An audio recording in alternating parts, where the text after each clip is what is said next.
Isang mapagpalang araw po sa ating lahat. Muli tayo ay magbubulay-bulay po ng salita ng Diyos. Aking pong mabasahin ang aklat po ng Marcos 10 verse 46 hanggang sa mga sumusunod. Marcos 10 verse 46. Dumating si Jesus sa Jericho nang papaalis na siya sa Jericho kasama ang kanyang mga alagad.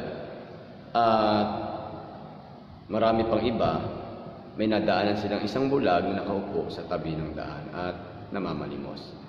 Siya ay si Bartimeo na anak ni Timeo. Nang marinig niya ng bulag na nagdaraan siya ay si Jesus na taga Nazaret, sumigaw siya ng malakas. Jesus, anak ni David, mahabag po kayo sa akin. Pinagsabihan siya ng mga taong naroroon upang tumahimik, ngunit lalo pa siyang sumigaw. Anak ni David, mahabag po kayo sa akin. Tumigil si Jesus at kanyang sinabi, dalhin niyo rito ng taong iyan. Tinawag nga nila ang bulag, lakasan mo ang iyong loob, tumayo ka. Ipinatatawag ka ni Jesus, sabi nila. Inihagis niya ang kanyang balabal, paluksong tumayo at lumapit kay Jesus. Anong gusto mong gawin ko para sa iyo? Tanong sa kanya ni Jesus. Sumagot ang bulag, Guro, gusto ko pong makita muli. Sinabi ni Jesus, kung gayon, magaling ka na dahil sa iyong pananampalataya. Noong hindi nakakita siyang muli at sumunod kay Jesus. Dito po ay, sa kasaysayang ito ay makikita natin na kung paano nagkaroon ang isang bulag na isang malaking pananampalataya kay Jesus. Dahil nung panahon na yon, itong bulag na ito ay si Bartimeo ay nakakaalam ng tungkol kay Jesus. At nung panahon na iyon, si Jesus ay kilalang kilala sa buong Jerusalem at sa makalapit lugar na ito ay na itong Jesus na ito ay nakapagpapagaling ng mga karamdaman, nakapagbibigay ng pag-asa sa tao, at kapag ito ay iyong nakausap, ano man ang nais mo, ito ay ibinibigay ni Jesus. Lalo na't higit sa lahat kung ikaw ay naniniwala sa kanyang kapangyarihan. Katulad ni Bartimeo, nung time na iyon, siya ay hindi nagpumigil. At nung pagkakataon na iyon, alam niya na dadaan si Jesus na taga Nazaret sa kanyang lugar. Marami siyang hinihinging limos, marami siyang hinihinging sa mga tao na nagbibigay sa kanya. Pero alam niya, bukas isang araw dadaan si Jesus na taga Nazaret doon sa kanyang kinaupuan. At nung pagkakataon na iyon, nalalaman niya nagkakagulo ang mga tao. Tinanong niya ang mga tao na kung ano ang nangyayari. At ang sabi sa kanya, dumadaan si Jesus na taga Nazaret. At sabi niya siguro, maaaring ito na yung time, ito na yung pagkakataon para makilala ko at makaulayaw ko itong Jesus na ito. Gusto ko siyang makita. Nung panahon na yon, nung time na yon, siya ay sumigaw ng Jesus. Jesus, anak ni David, mahabag po kayo sa akin. Pero nung panahon na yon, nung time na yon, hindi siya nagpipigil sapagkat may mga tao doon na pilit at pilit siyang pinipigilan. Ipinakita pa rin ni Bartimeo na siya hindi magpapapigil. Noong panahon na yon, maraming tao ang pumipigil sa kanya. Kung iisipin mo, si Bartimeo ay isang taong bulag, ulubi at walang kakayanan. Kapag sinaway ka ng isang tao at ng mga tao, tatahimik ka na. Baka sa pangalawang saway sa iyo, hindi ka na sigawan, kundi baka tamaan ka pa. Pero si Bartimeo, hindi siya nagpapigil, hindi siya natakot. Basta sa kanya, ang importante, makausap niya si Jesus at maibigay ang kanyang kahilingan. Kaya, nung time na yon, itong si Bartimeo ay talagang hindi nagpapigil.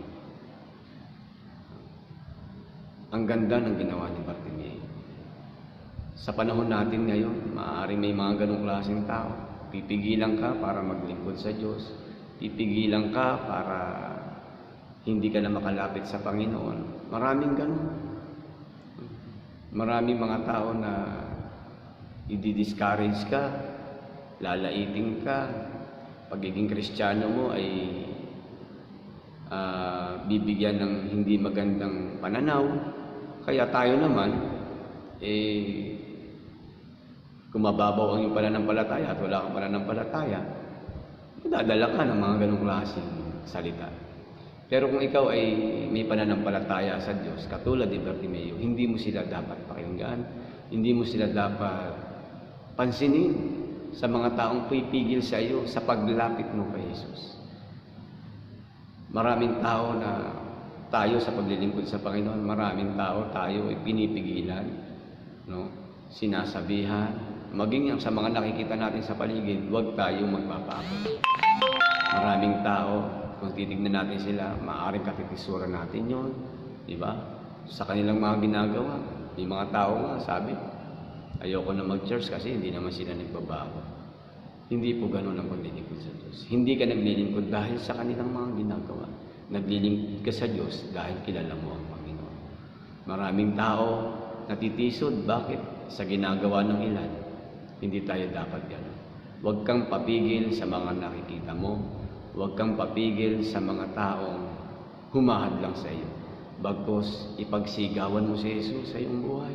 Ipagpilitan mo na ikaw ay laging makalapit sa Panginoon. Dahil yun yung nais ng Panginoon. Katulad ni Bartimeo, hindi siya nagpapigil. Hindi siya nagpasaway sa mga taong yun. O hindi siya, kahit siya sinisigawan na, 2 beses siyang sinigawan, pero hindi siya tumigil. Bagkus, nilakasan niya ang kanyang sigaw upang siya ay makalapit sa Panginoon. Kaya nga siya pinagaling ni Jesus. Bakit? Sa tindi ng kanyang paniniwala, sa tindi ng kanyang pagnanais na laging makalapit kay Jesus. Ganon tayo i-bless ng Panginoon. Ganon tayo pagagalingin ng Diyos. Ganon tayo pagpapalain ng Panginoon. Kung tayo laging nagpupusiging makalapit palagi sa Panginoon.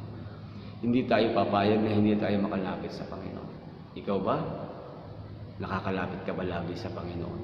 Ano ba humahadlang sa iyo? Trabaho? Pera? Pamilya? Asawa mo? Anak mo? Maraming pwedeng pumigil sa iyo. Ang tanong, nagpapapigil ka ba sa kanila? Hindi tayo dapat magpapigil. Ano man ang nangyayari sa atin, magpatuloy tayo sa Panginoon. Hindi natin sila kailangan. Ang kailangan natin si Jesus. Hindi naman siya hindi kailangan. Pamilya natin, nando na yan. Pero higit natin kailangan ng Panginoon.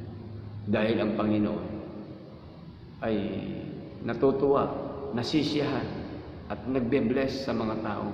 Sa Kanya ay laging lumalapit. Katulad ni Bartimeo, nakatanggap siya ng pagpapala. Noong time na sinabi ni Jesus, dalhin niyo sa akin ang taong yan. Alam niyo, ginawa ni Bartimeo, hinagis niya yung kanyang balaban. At palukso siyang tumayo. Excited siya na makalapit kay Jesus. Tayo ba excited na makalapit kay Jesus? O tinatamad tayo? Si Jesus naghihintay lagi sa atin. Pag-araw ng linggo, nasaan ka? Pag-araw ng gawain sa Panginoon, nasaan ka? Ilang beses tayo hinihintay ng Panginoon para tayo makalapit sa Kanya. Pero, minsan hindi tayo nagre-response.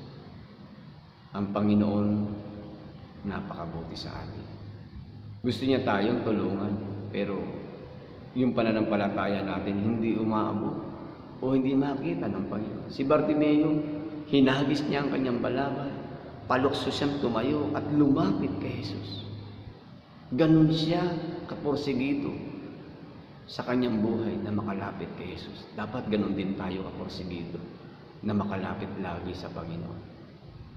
Kinasasabigan ni Bartimeo si Jesus. Kaya, nung sila'y nagtagpo, alam niyo, sabi ni Jesus sa kanya, ni Jesus, ano ang ibig mong gawin ko sa iyo?